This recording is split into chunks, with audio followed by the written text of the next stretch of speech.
Hello, everyone, and welcome to Social Bus e-learning podcast with me, Ambuj Saxena, co-founder of Social Bus e-learning. Today, we have a very interesting guest with us. Her name is Ms Agnes Bilik.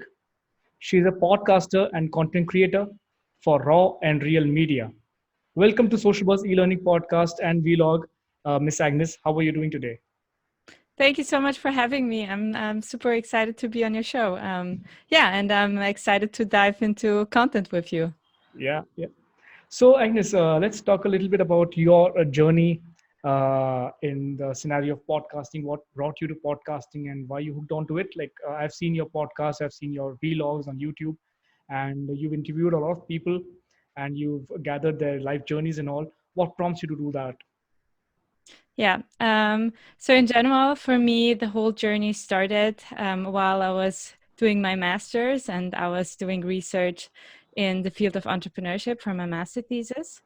Hmm. So for me, I'm from Vienna, Austria, and currently I live in Amsterdam, the Netherlands.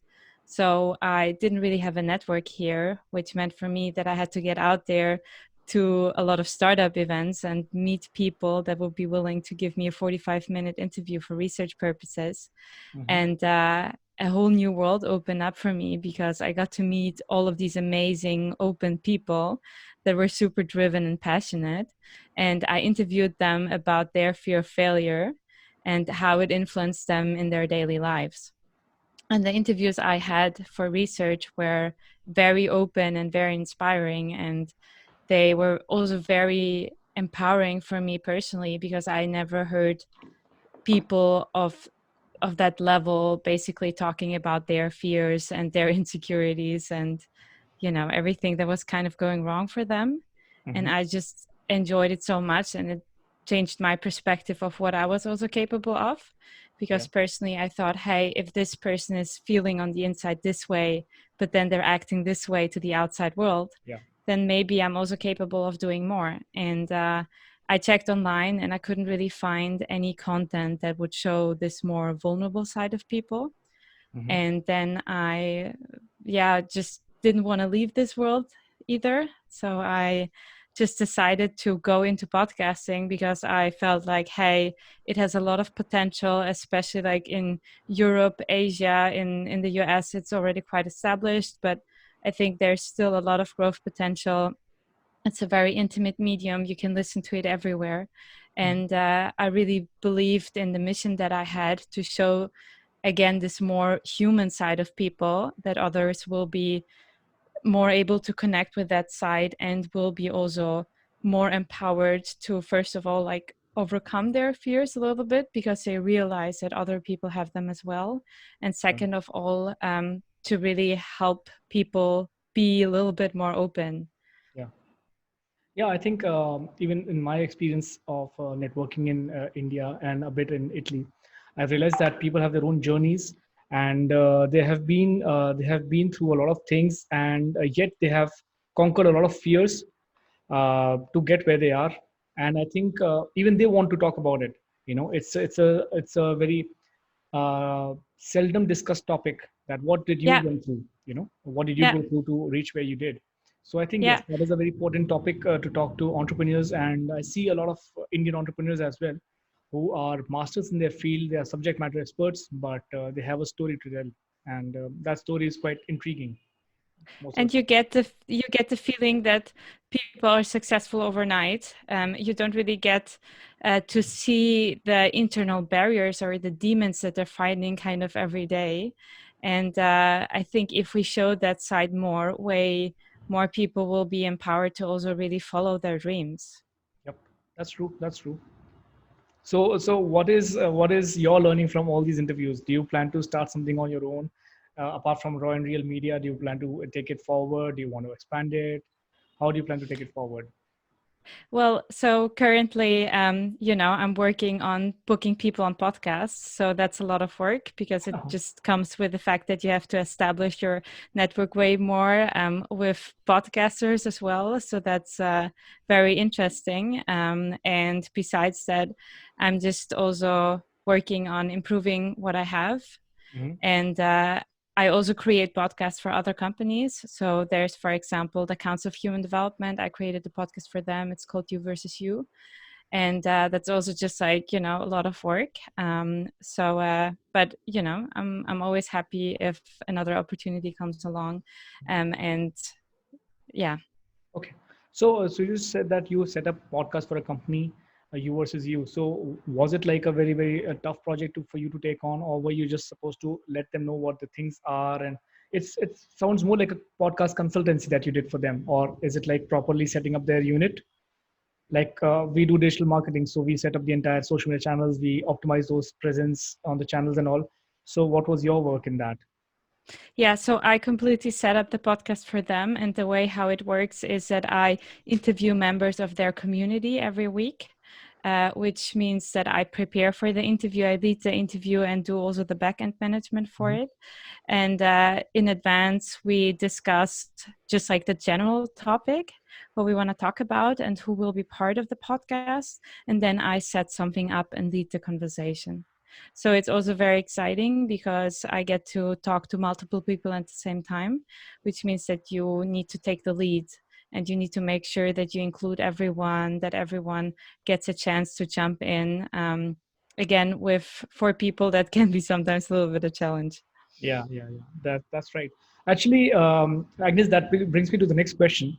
So in India, podcast is still on the initial curve. You know, we still have Spotify that has driving that has increased in subscription base, but still people use something like Spotify for listening to music. So still, a podcast is still something new. And Mm-hmm. whenever I've talked to entrepreneurs, business owners, or people who are high up in the hierarchy of a company, for them, I've just come across two versions of podcast or podcast marketing or driving podcast content, and that's either it's a mystery for them, either podcasts are a total mystery for them, or somebody Mm-hmm. else would say that podcast is so easy, it's nothing to do. It's got some Mm-hmm. equipment to buy and you can just start it off. So, what is Yeah. your take on it? Well, so personally, I do think that podcasts will become bigger and bigger. And especially if you check the statistics, it's mainly that more educated people listen to it because I think it's a lot about self development and growth. So, those people that constantly want to push themselves and want to gain information, maybe from today's leaders about like every field. So, I definitely believe that it will expand because it's just so easy to learn from podcasts. You can just like take an app, click play, and then go. And I do believe that it's in general easy to start a podcast. I mean, you can just take your phone and record with your phone. So that's not science. But on the other hand, to make it well and to really make it listenable and nice for people, you need to put way more work into it because you need to teach yourself audio editing. You need to do a lot of research and really make sure that every minute counts. So, because from a listener perspective, if I hear a podcast for like 5 minutes and I see that they're kind of rambling on and not getting to the point, it's a Mhm. waste of my time and I will stop listening. So it's really important that you treat it kind of like the tip of the iceberg, that you just give the people the best content. And that can take a lot of time. And so I think it's probably easy to start, but it's hard to master, and it's also really hard to keep going because it's easy in the beginning if you maybe record your first 2 3 episodes, but then to constantly be creative and come up with something new and Yeah. really keep going. You can also mostly check online. I think most podcasts don't make it past episode number 8. Really? Is Mm-hmm. that a statistic? Yes, Okay. yes. Okay. So So I've come a so long way. Yeah. So it really requires also a lot of work. And I think that's one of the misconceptions that people see it. It's a recording of, let's say, 40 minutes or so, and they don't realize of the amount of work that's just behind it. Yeah. But it's just in general the same thing with content. If you just watch a clip on YouTube of a video or something like that, the work that's behind it to put it all together and make it this way. It's the same thing also if you just like read blog posts or something, Yeah. the amount of hours that goes into making this text perfect, yeah, it's quite high. Yeah. That's true. So, Agnes, I had some question for you regarding personal branding.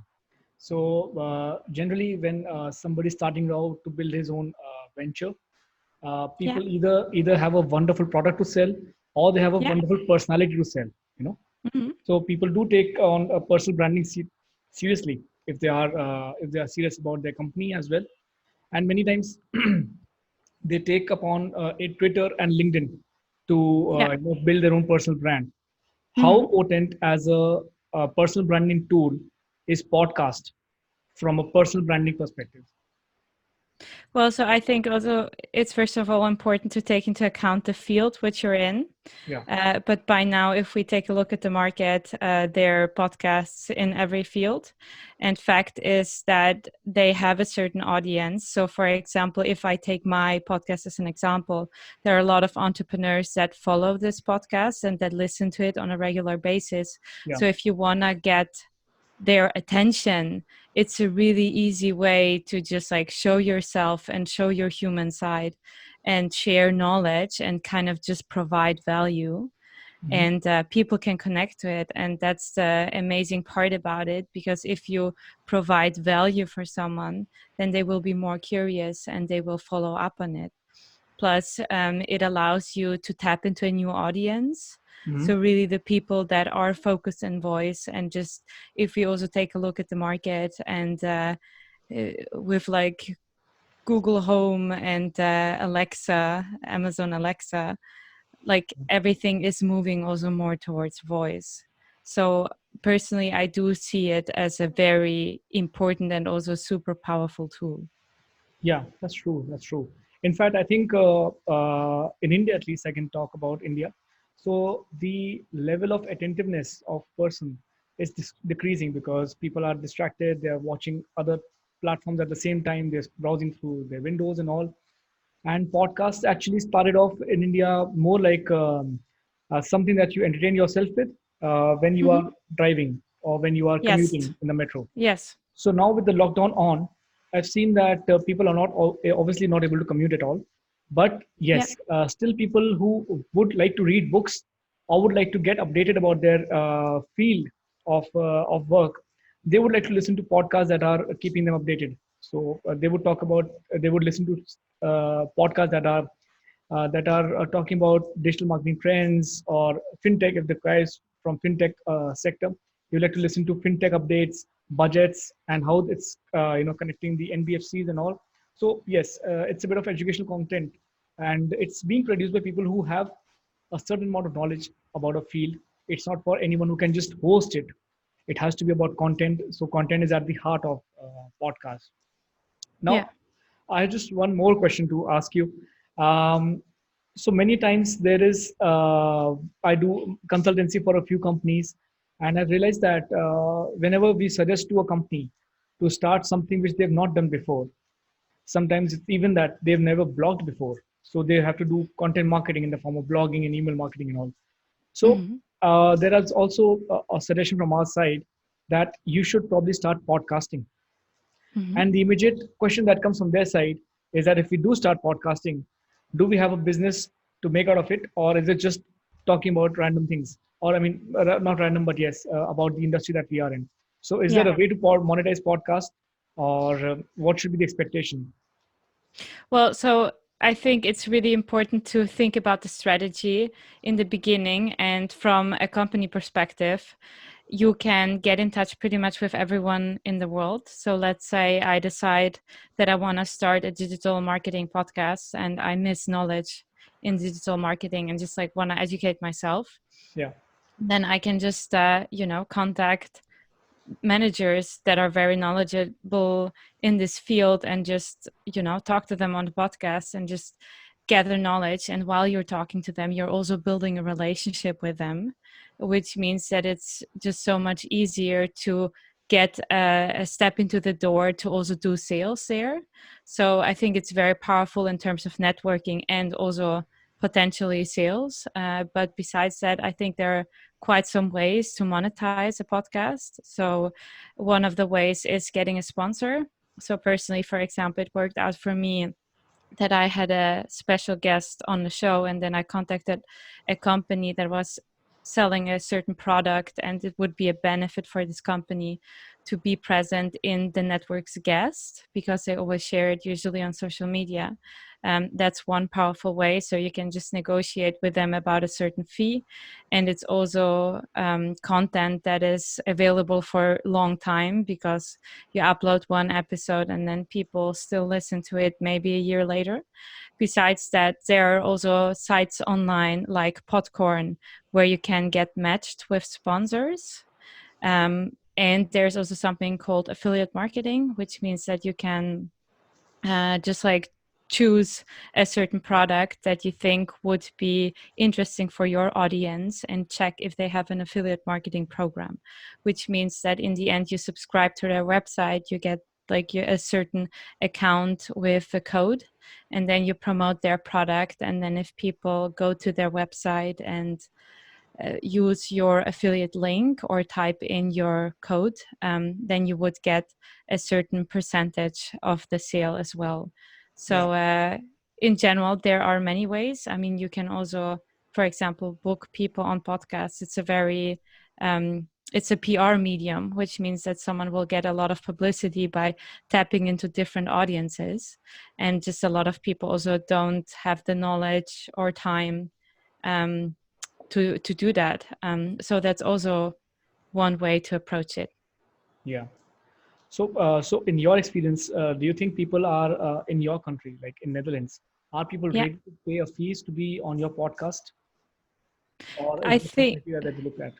Sorry. to be on my podcast, if I charge for taking a guest on, yes. So the thing about it is, if you reach a certain audience size, what's super powerful is branding by association. So let's say hypothetically you want to get your name out, and let's just take one of the most famous entrepreneurship podcasts, Entrepreneurs on Fire.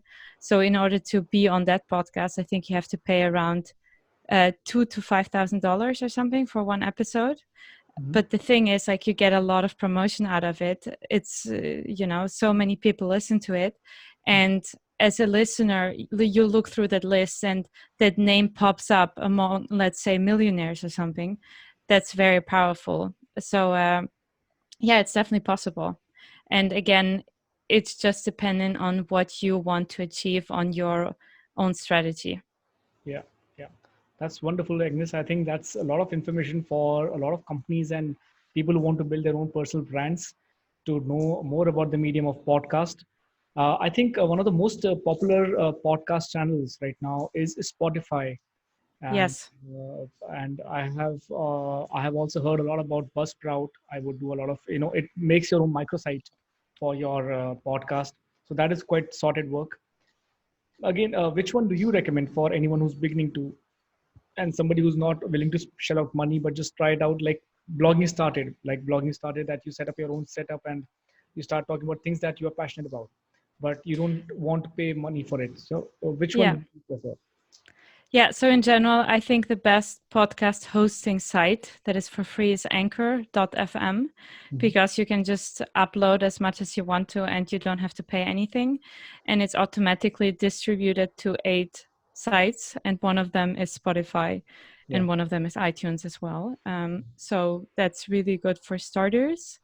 There are other hosts like Libsyn, which are just like way older sites, but they're also way more expensive.